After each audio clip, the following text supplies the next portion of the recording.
বিশ্বকাপ বাছাই পর্বের পয়েন্ট টেবিলে ব্রাজিলের আধিপত্য। ব্রাজিলের কাছে শীর্ষস্থান হারাতে যাচ্ছে আর্জেন্টিনা। দর্শক, ব্রাজিল বনাম আর্জেন্টিনা ম্যাচে জিতবে কোন দল?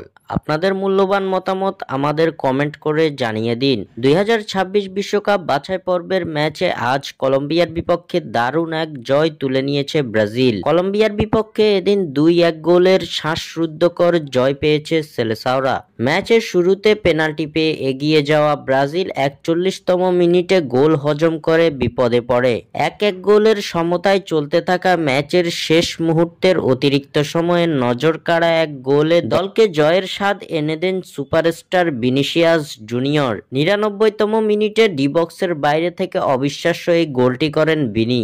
এই জয়ের ফলে 2026 বিশ্বকাপ বাছাই পর্বের কনমেবল অঞ্চলের পয়েন্ট টেবিলের বড় লাভ দিয়েছে সেলেসাওরা। 13 ম্যাচে 21 পয়েন্ট নিয়ে টেবিলের পঞ্চম স্থান থেকে দ্বিতীয় স্থানে উঠে এসেছে 5 বারের বিশ্ব চ্যাম্পিয়ন। পয়েন্ট টেবিলের শীর্ষস্থান দখলে নিতে ব্রাজিলের সামনে এখন শুধুমাত্র বাধা হিসেবে দাঁড়িয়ে আছে আর্জেন্টিনা। 21 ম্যাচে আর্জেন্টিনার পয়েন্ট 25। আর্জেন্টিনা যদি তাদের ম্যাচে উরুগুয়ে ও ব্রাজিলের বিপক্ষে হারে তাহলে শীর্ষস্থান হারানোর শঙ্কায় পড়তে হবে তাদের। তাই শীর্ষস্থান দখলের উদ্দেশ্যে আলবিসেলেস্তাদের মুখোমুখি হবে ব্রাজিল।